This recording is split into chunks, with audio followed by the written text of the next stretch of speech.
삶이라는 제목으로 말씀을 나누고자 합니다. 오늘 특송은 굉장히 풍성했습니다. 감사합니다. 예. 가족 이렇게 다 나오셔도 특송하시면 참 좋을 것 같아요. 정말 감사합니다.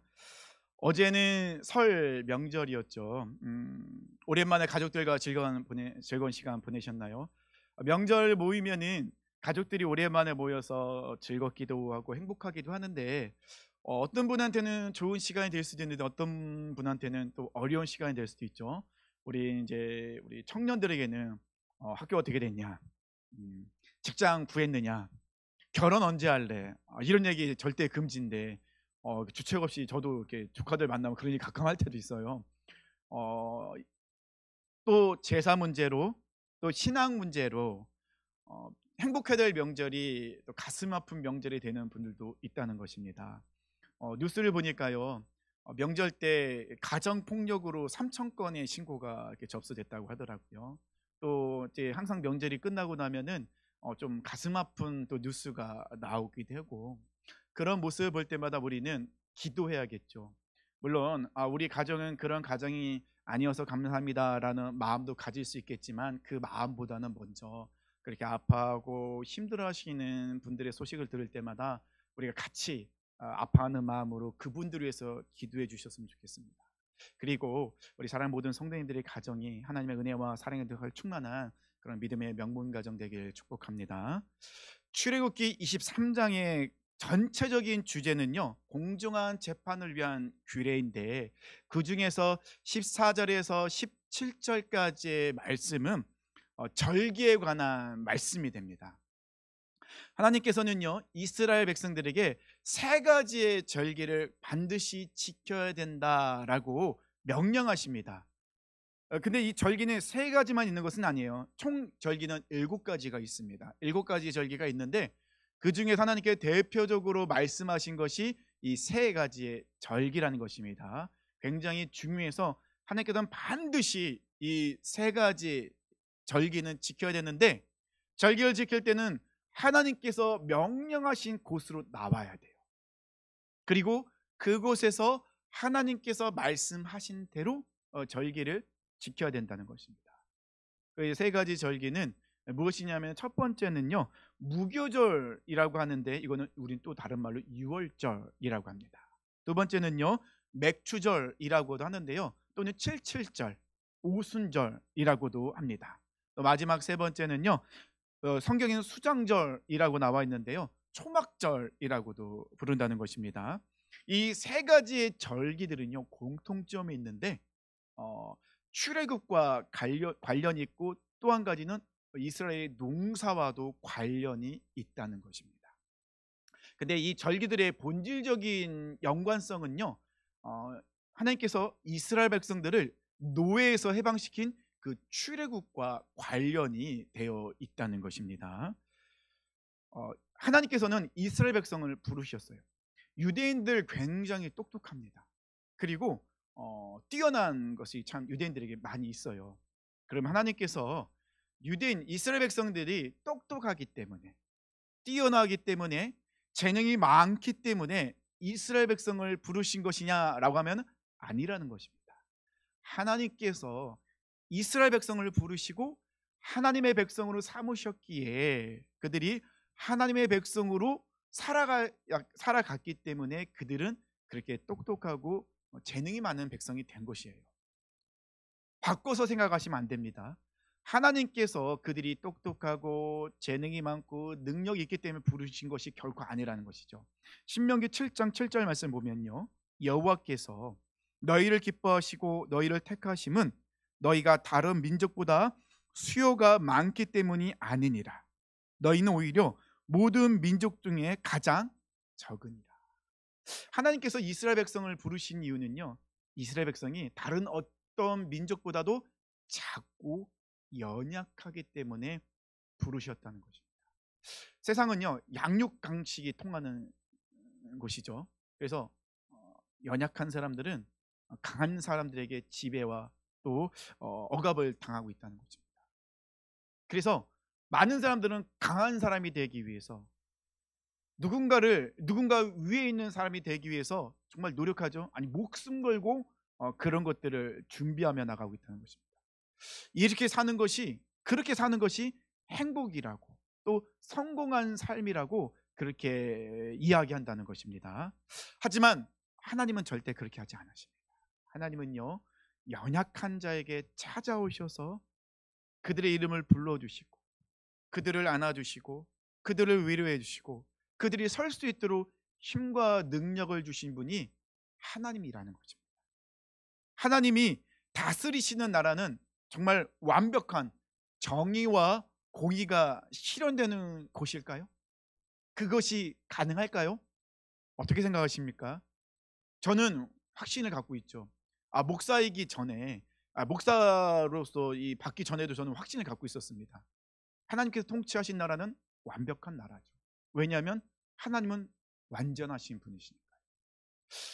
우리의 짧은 지혜와 지식과 경험으로는 이해가 되지 않죠. 그것을 잘 믿어지지가 않죠. 하지만 우리 하나님은 어떤 분이십니까? 이 세상을 완벽하게 설계하시고 또 창조하셨습니다.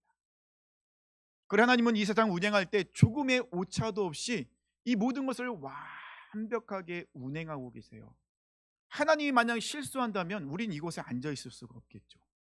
큰일이 일어난다는 것이죠. 지구가 멸망해도 벌써 몇 번은 멸망했을 것입니다.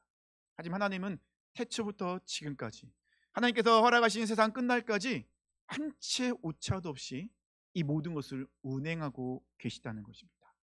그런 하나님께서 우리를 부르시고 우리 인생 가운데 계획을 갖고 하나씩 하나씩 그 모든 것을 이뤄가고 계시죠. 근데 단지 우리가 그 하나님의 이끄심, 하나님의 역사심을 보지 못하고 듣지 못하고 경험하지 못할 뿐이라는 거죠. 왜냐하면 우리가 너무 연약하고 우리가 너무 부족하거든요. 우리 짧은 지혜와 지식과 경험으로는 그 하나님을 바라보지 못하고 있다는 것입니다. 그러다 보니 내 중심적인 생각으로 그 모든 것을 바라보고 있다 보니 하나님의 역사하심을 보지 못할 때가 너무 많다는 것입니다. 그래서 우리는 그냥 하나님을 믿으면 돼요.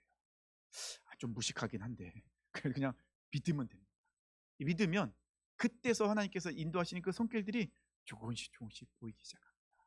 우리는 하늘나라, 하나님이 다스리시는 그 천국을 바라보며 소망하며 살아가는 사람들입니다. 하나님께서 아브라함이라는 한 사람을 부르시고 그 사람을 천천히, 그리고 한 걸음 한 걸음 하나님의 사람으로, 하나님의 백성으로 다듬어 가시고 열심으로 인도하고 계셨습니다. 하나님께서는 이스라엘 백성들이 이집트의 애굽의 노예가 되어 고통 중에 부르짖고 계실 때 하나님께서는 그 부르짖음에 들으셨어요. 그리고 그 부르짖음에 응답하셨습니다. 모세를 보내셔서 이스라엘 백성들을 애굽에서 건져내시죠. 노예에서, 애굽의 노예에서 자유인이 되도록 건져내십니다. 사탄도요, 똑같이 우리 가운데 역사한다는 것입니다. 사탄은요, 사람이 죄를 지음으로 사탄의 노예가 되면은 절대로 놔주지 않아요. 애굽 왕 바로는 어떻습니까? 하나님의 큰 권능과 능력과 기사와 이적을 막 행했는데도 불구하고 애굽 왕 바로는 이스라엘 백성은 절대로 놔주지 않습니다. 왜냐하면 이스라엘 백성들 노예로 부리면 좋거든요. 편하거든요. 사탄도요, 절대로 죄 지은 죄의 노예인 사람들을 그냥 내버려두지 않습니다. 놔주지 않는다는 것입니다. 하나님의 크신 능력과 위대하심을 애굽 왕 바로는 경험했지만 마음이 완악한, 죄로 인해서 고집으로 가득한 그의 마음은 변하지 않았다는 것입니다. 이제 하나님께서는 장자의 죽음이라는 그런 무서운 일로 하나님을 거역하고 있는 자들을 심판하십니다. 그리고 하나님의 백성들에게는 구원받는 방법을 알려주시죠. 그것이 바로 유월절 사건이 된다는 것입니다. 그래서 하나님께서 명령하신 절기의 시작, 이스라엘의 시작은 유월절부터 시작된다는 것입니다. 그럼 우리가 절기에 어떤 의미가 있는지 알아볼 필요가 있겠죠. 절기는 간단하게 말씀드리면 하나님께서 이스라엘 백성을, 하나님의 백성을 노예에서 자유인으로 구원하심, 그것을 기억하고, 그리고 그 하나님께서 그 삶과 그 모든 인생을 하나님의 뜻 안에서 공급하시고 채워주시고 인도하심을 감사와 찬양하는 시간이 절기라는 것입니다. 세 가지 절기를 명령하셨다고 말씀드렸습니다. 첫 번째가 무엇이었죠? 무교절이라고도 불리는 유월절입니다. 15절이죠. 너희는 무교절을 지켜야 한다. 내가 너희에게 명한 대로 아비벌에 정한 때에 이래 동안 누룩을 넣지 않은 빵을 먹어야 한다. 너희가 그때 이집트에 나왔기 때문이다. 너희는 빈손으로 내 앞에 나와서는 안 된다. 제가 표준세번호로 읽어드렸습니다. 아비벌이라고 하는데요, 유대력으로는 1월입니다. 태양력으로는 한 3월, 4월.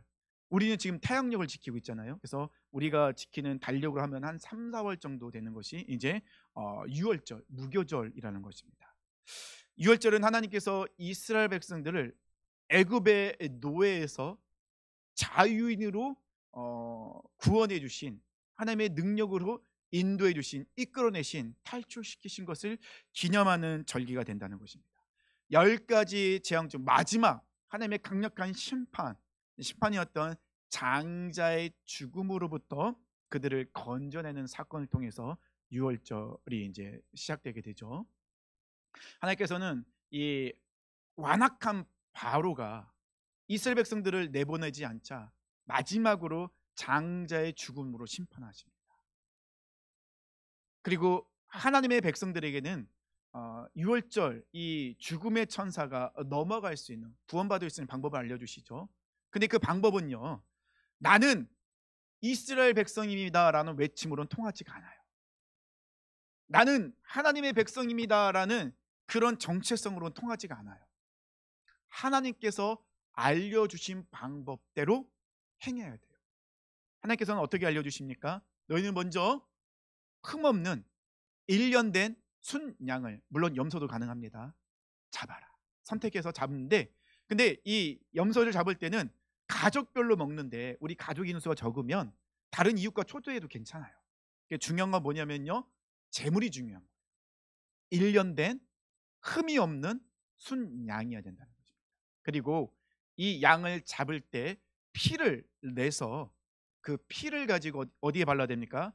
좌우 임방과 문설주에 발라야 돼요.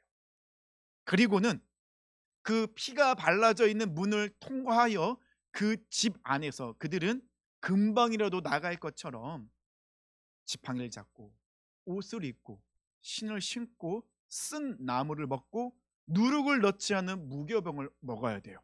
그리고 한 가지 정말 중요한 것이 있습니다. 그 어린 양 고기를 먹을 때는 반드시 불에 구워 먹어야 돼요. 나는 고기를 불에 구워 먹는 거 싫어요. 그래서 삶아 먹겠습니다. 안 됩니다. 내가 원하는 대로 하면 절대로 안 돼요. 어떻게 해야 돼요? 하나님께서 명령하신 대로 불에 구워 먹어야 되고, 또 한 가지, 그 어린 양의 뼈를 꺾으면 안 됩니다. 뼈를 꺾지 않는 거 어디서 좀 많이 들어본 것 같지 않습니까? 예수님께서 십자가상에서도 뼈가 꺾이지 않았어요. 그리고 고기가 남았으면 버리면 안 됩니다. 남은 고기는 반드시 불로 태워야 돼요. 이것이 유월절을 지키는 법이라는 것이죠. 중요한 건 뭡니까?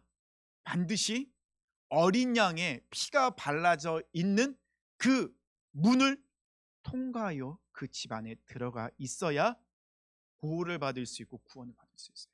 죽음의 천사가 그 피를 보고 그 집을 넘었다고 해서 유월, 넘어갔다 그래서 유월절이 된다는 것입니다. 나는 이스라엘 백성인데요, 나는 하나님의 백성인데요, 그렇게 외치지만 피를 안 발랐으면 죽습니다. 하지만 애굽 사람이라 할지라도 이방인이라 할지라도 하나님의 그 말을 듣고 순종하여 피를 바르면 구원받는다. 중요한 건 무엇입니까? 내 생각대로, 내 뜻대로, 내가 원하는 대로 하는 것이 아닙니다. 유월절은요, 하나님께서 말씀하신 방법대로 하되 무엇이 필요합니까? 1년 내 흠이 없는 순양의 피가 필요하다는 것입니다. 유월절 핵심은 피예요. 피. 그 피가 없이는 구원을 받을 수 없다는 것입니다. 흠이 없는 1년 된 순양, 그 어린 양, 어린 양의 피, 그 고기를 불에 구워 먹는 거, 뼈가 꺾이지 않는 그 어린 양, 이 모든 다 예수 그리스도의 구속사의 예표, 그림자가 된다는 것입니다. 하나님께서 그렇게 이스라엘 백성들을 구원하셨다면,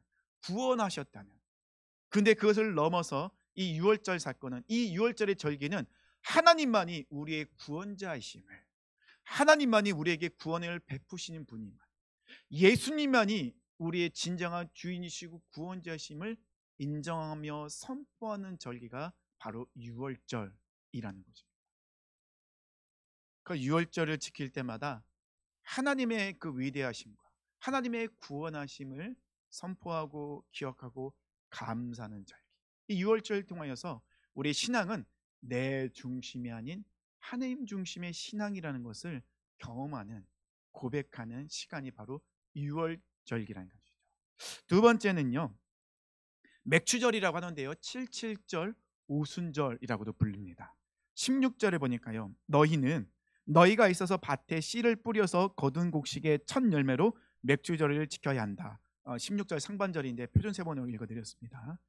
일곱으로 된 일곱이라는 의미가 담겨져 있는 77절인데요, 좀 복잡해, 잘 들으셔야 됩니다. 77절은요, 이 맥추절은요, 오순절을 지나고, 오순절을 지나고 그 지난 첫 번째 그 안식일이 지난 후, 그때부터 계산을 해서 50일이 되는 절기가 바로 이 맥추절이 된다는 것입니다. 그래서 맥추절은요, 유대력으로는 3월, 그건 태양력으로 하면 언제쯤 될까요? 한 5월 6월쯤 된다는 것이죠. 5월 6월에 나오는 그 곡식이 있습니다. 어떤 곡식이 나오죠? 예, 보리나 밀이 나오게 되죠. 그래서 맥추절은 보리맥자를 써서 맥추절이 된다는 것입니다.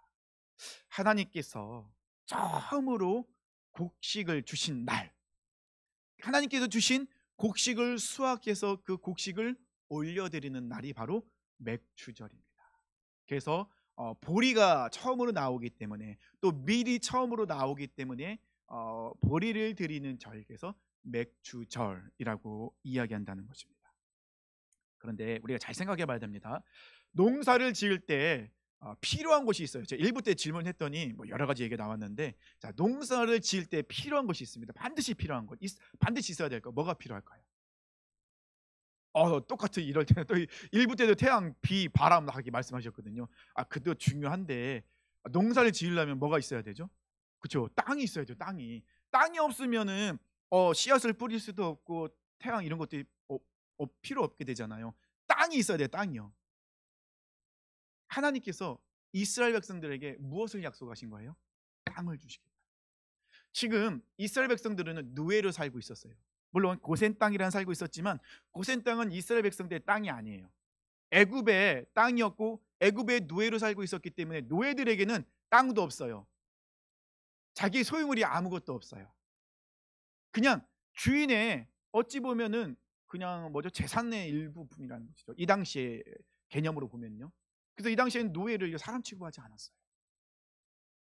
이스라엘 백성들에게는 땅도 없어요. 가진 것이 아무것도 없습니다. 그런데 지금 하나님께서는 벌써 뭐라고 말씀하고 있습니까? 너희는 맥추절을 지켜라. 첫 번째로 나오는 곡식을 하나님께 올려드려라. 이 말은 뭡니까? 하나님께서 반드시 이스라엘 백성들에게 땅을 주겠다. 그 말은 뭡니까? 너희들은 더 이상 노예가 아니야. 너희들은 더 이상 노예가 아니야. 너희들은 자유인이야. 너희들은 내 백성이야. 내가 너희를 통하여 내 나라를 만들 거예요. 나라를 만들기 위해서 세 가지가 필요합니다. 땅, 국민, 주권. 이스라엘 백성이 있죠. 가나안 땅이 있죠. 주권 뭐죠? 하나님의 율법. 하나님께서 이스라엘 백성들에게 분명히 약속하십니다. 내가 너희에게 반드시 이것을 준다. 그들이 무엇인가를 잘해서 얻은 건가요? 이스라엘 백성들만큼 하나님을 아프게 한 사람이 어디 있습니까? 무엇을 잘해서 얻은 게 아니에요. 모든 것이 하나님의 은혜로 주어진 거예요. 은혜로 주어졌다는 거죠. 그것을 기억하라. 분명히 하나님께서 이스라엘 백성에게 말씀하십니다. 세 번째 절기는요, 무엇이냐면요, 수장절 또는 초막절이라고 합니다. 16절 하반절의 말씀인데요, 수장절을 지키라. 이는 내가 수고하여 이룬 것을 연말에 밭에서부터 거두어 저장함이니. 그래서 이 수장절은요 6월절로 유대력으로 하면요 7월, 그러니까 태양력으로 하면 9월에서 한 10월 정도 됩니다. 9월, 10월이면 우리도 어떤 달이 되죠? 예, 추수 때가 된다는 거죠. 이스라엘 백성들이 추수를 하고 나서 7일 동안 추수를 한 그곳에 장막을 져요. 그리고 7일 동안 그 장막에서 지냅니다. 그래서 초막절이라고 이야기합니다. 하나님께서 이스라엘 백성들을 광야에 40년 동안에 지켜주십니다. 그들은 신발이 헤어지지 않았어요. 옷이 헤어지지 않았어요. 하나님께서는 먹을 것을 필요할 때 만나를 먹여주시죠. 고기 먹고 싶으면 메추라기를 보내주십니다. 물이 없으면 반석에서 물이 내십니다. 하나님은 40년 동안 이스라엘 백성들을 광야에서 지켜주시고 보호하시고 가나안 땅으로 인도하셨습니다. 하나님이 늘 공급하시고 보호하심 속에서 그들은 살아갔다는 것입니다. 안전하게 그들은 가나안 땅으로 들어갈 수 있다는 것이죠. 그 가나안의 그 모든 삶을 그들은 살아갈 수 있다는 것입니다. 그리고 그들이 농사를 지을 때 하나님께서는 그들에게 풍성한 곡식을 허락해 주신다는 것입니다. 그 곡식을 거둔 것에 대한 감사인데 거둔 것으로 끝난 것이 아니에요. 수장절 할 때 그 의미는요, 거둔 곡식을 저장하는 것까지 가는 거예요. 만약에 곡식이 풍성하지 않았다면 저장할 것이 있을까요? 없죠. 하나님께서 그들에게 풍성함으로 더하여 주심으로 인하여 그들은 저장할 수가 있게 된 거예요. 그들은 이 저장한 곡식을 통하여 어떻게 해요? 그 남아있는 그 모든 시간들을 살아갈 수 있는 거예요. 그 곡식을 통하여서. 나중에 이제 초대교회에서는 주님의 재림을 소망하면서 이 절기를 또 지키게 되었다는 것입니다. 우리는 추수감사절로 지키고 있잖아요. 추수감사절의 유래는 다 아시겠죠. 이제 그 영국에서 신앙의 자유를 떠나서 메이플을 타고 청교도들이 이제 미국 땅으로 정착하게 됩니다. 그들이 먼저 정착해서 가장 먼저 지었던 건물은 교회였죠. 그 다음에 학교를 짓고 그 다음에 집을 짓게 됩니다. 그들은 먹을 것이 없었어요. 척박한 땅을 개척해야 됩니다. 개간해야 됩니다. 얼마나 힘들었을까요?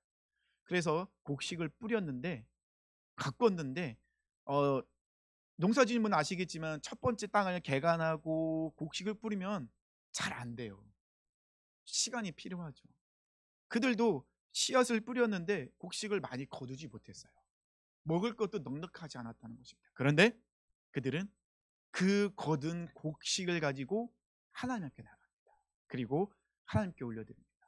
이 모든 것은 하나님께서 우리에게 베푸르신 은혜입니다.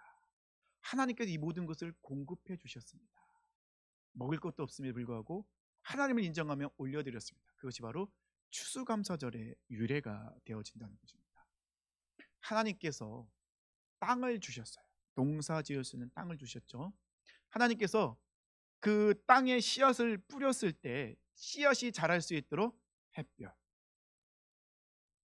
이슬, 이른 비와 늦은 비, 바람, 공기, 이 모든 것을 주셨어요. 근데 어떻게 주셨어요? 무료로. 아무것도 대가를 바라지 않고 우리에게 허락해 주셨어요. 그 하나님의 은혜 가운데 이 모든 것이 다 우리가 누리고 있다는 것입니다. 이 절기는 그것을 하나님께서는 말씀하고 계신 거죠. 근데 우리 성도님들, 오늘 이 하나님께서 말씀하시는 이 절기를 말씀하시는 장소가 어딘지 아십니까? 출애굽기 23장이에요. 어디일까요? 예, 반응이 전혀 없으시네요. 어디냐면요, 광야예요. 이스라엘 백성들이 가나안 땅에 들어간 것이 아니라 광야였어요. 광야.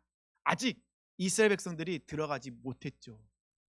그 하나님이 지금 절기를 제정하고 계신 곳은 광야예요.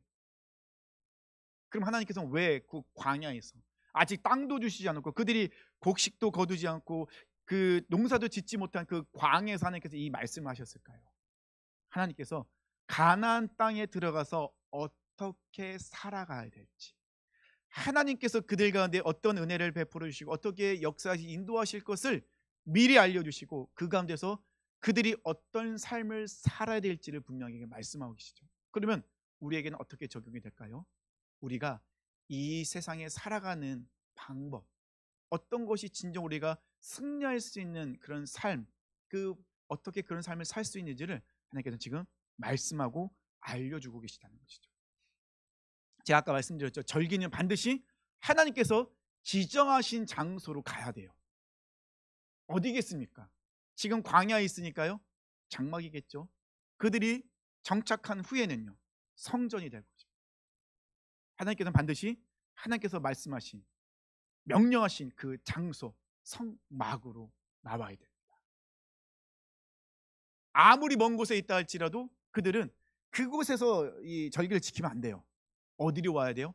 하나님의 임재하신 곳, 하나님께서 말씀하신 명령하신 그 장막으로 나와야 돼요. 성막으로 나와야 돼요. 하나님이 말씀하신 그 장소로 가야 됩니다.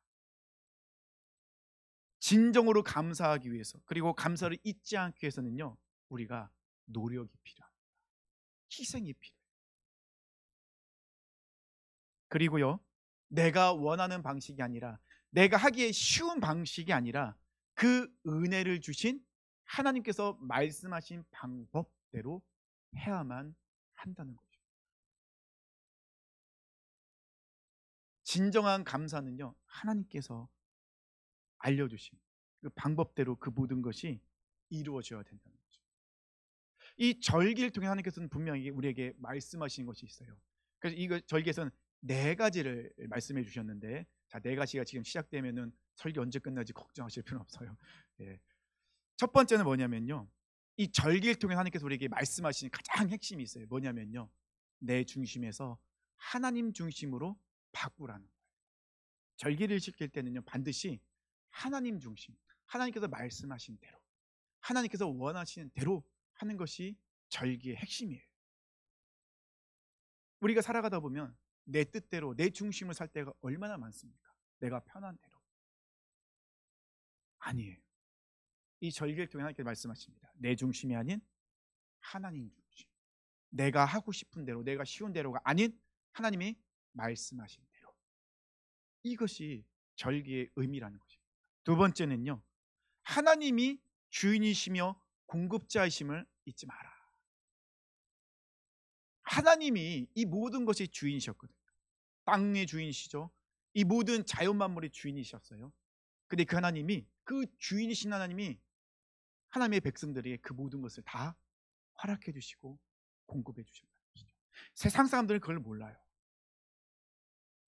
그러기 때문에 그들은 하나님을 인정하지 못하고 결국 심판의 길로 달려간다는 것이죠. 근데 우리는 아닙니다. 이 절기를 통해서 하나님께 분명히 말씀하십니다. 하나님의 주인이심을, 하나님의 공급자심을 잊지 마라. 세 번째는요, 하나님의 은혜를 반드시 기억해야 된다. 하나님의 은혜를 잊어버리면 감사가 사라집니다. 그래서 하나님의 은혜를 기억할 때는요, 나만 기억하는 것이 아니라 우리 공동체가 같이 기억해야 돼요. 우리 가정이, 그다음에 우리 교회가, 이 공동체, 신앙의 공동체가 같이 그것을 기억해야 돼요. 그리고 우리가 살아가는 이 시대만, 이 시대에서만 그것이 이어지는 것이 아니라 다음 세대, 그리고 그 다음 세대, 세대별로 그것이 계속해서 이어질 수 있도록 우리가 해야 된다는 것이죠. 우리가 명절이 되면요, 특히 설 명절 되면은 부모님을 만나면 반드시 하는 게 있죠. 뭘 하죠? 우리나라의 전통적인 문화이긴 한데 세배를 한다는 거죠. 세배를 드린다는 거죠. 그래서 자녀들이 쭉 모여서 우리 아버님, 어머님께, 우리 할아버지, 할머니께 세배를 합니다. 세배를 하는 이유가 뭐죠? 감사합니다. 나를 낳아주시고 키워주시고 지금까지 나의 모든 것을 해주신 분은 우리 할아버지, 우리 어머니, 아버님의 은혜였습니다는 것을 인정하면서 세배를 하는 거죠. 그래서 저는 우리 아이들 명절 때는 잘 못 가요. 목회자들은 솔직히 명절 때는 집에 못 가잖아요. 잘 못 가는데, 명절 때는 못 가더라도 제가 이제 저희 본가나 아니면 이제 시댁 처갓집에 가게 되면은 거기 되면 반드시 우리 아이들과 하는 게 있어요. 명절이 아니어도 항상 아버님, 어머니를 뵈면은 절을 해요. 왜냐면 교육이 필요하고, 내가 그렇게 하지 않으면 아이들이 모르거든요. 기억시키는 거예요. 아이들한테 분명하게 알려주는 겁니다. 부모를 공경해야 된다. 어른을 공경해야 된다. 그것을 알려주는 거죠. 그리고 사랑하는 성도님들, 부모님한테 용돈 보낼 때 조용히 보내지 마세요. 아이들한테 알려주세요. 아이들한테 분명히 할아버지 할머니한테 용돈 보내드리는 거 알려주셔야 돼요.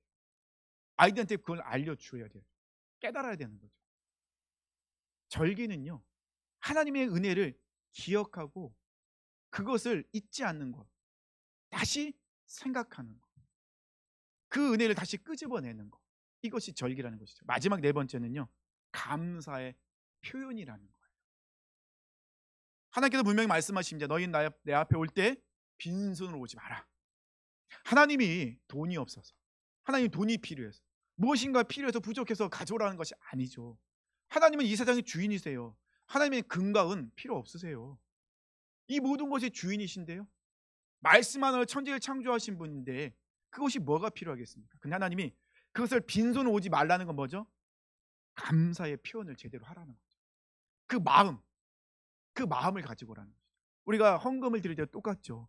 헌금 드릴 때도 우리가 하나님이 나의 공급자이시고 주인이심을 인정하며 하나님께 드린 것이 헌금이고 예물이잖아요. 하나님이 우리에게 재능을 주셨어요.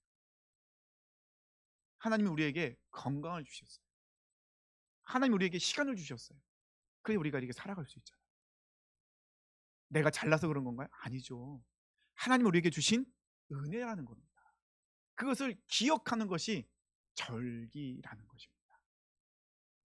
근데 우리가 이것을 잊어버리면요, 그때부터 문제가 생겨요. 우리 안에 욕심과 불평과 불만과 교만이 올라옵니다.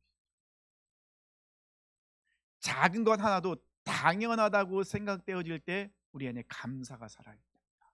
하나님의 은혜를 잊게 돼요. 우리는 작은 것 하나도 다 하나님의 은혜라는 것을, 당연한 것이 아니라는 거예요.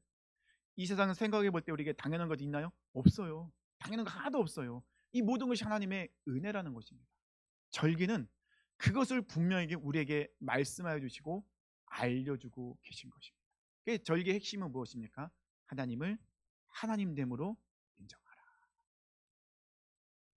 그 하나님께 감사하는 삶을 살아라 라고 분명하게 말씀하고 있다는 것입니다. 그리고 이것은요, 시대를 이어가면서 흘려보내야 될, 알려줘야 될 가장 고귀하고 중요한 것이라는 것이죠. 우리만 알고 끝나면 안 됩니다. 우리 자녀들에게도, 그리고 그 자녀들에게도 알려줄 사명이 우리에게 있다는 것이죠. 시편 기자는요, 시편에서 계속해서 말씀합니다. 반복해서 이야기하는 게 있습니다. 여호와께 감사하라. 그의 선하시고 인자하심은 영원함이로다. 아멘. 맞습니다. 우리 사랑하는 성도님들, 우리 명절을 보내고 있죠. 또 우리 가운데 우리 하나님 우리에게 또 절기를 우리에게도 명령하셨습니다. 이거는 이스라엘 백성들에게만 하셨던 말씀은 결코 아니에요. 이 절기는 우리에게도 하신 말씀입니다. 우리는 이 절기를 통해서 네 가지를 꼭 알아야 된다 말씀하셨습니다. 첫 번째 뭐라고 했죠? 내 중심이 아닌 하나님 중심의 삶을 살아야 된다. 두 번째는요, 하나님이 나의 주인이시고 공급자이심을 잊지 마라. 세 번째는요, 하나님의 은혜를 잊지 말고 반드시 기억하라. 네 번째는요, 감사함으로 다가라. 있음의 감사, 없음의 감사, 주심의 감사, 걷어가심의 감사, 그리 아니하실지라도 감사, 그럼에도 불구하고 감사, 그래도 감사. 우리 늘 감사하는 삶을 살아야 된다는 것입니다. 사랑하는 성도님들, 오늘 말씀, 이 절기, 이 또 명절을 지날 때마다 우리는 늘 이것을 기억했으면 좋겠습니다. 이제는 내 삶에서 하나님 중심의 삶을 살겠습니다. 하나님이 기뻐하시는 감사의 제사를 드리겠습니다. 매 순간순간마다 하나님을 인정하고 선포하며 감사함으로 나가겠습니다. 이 감사함으로 늘 승리하시길 축원합니다.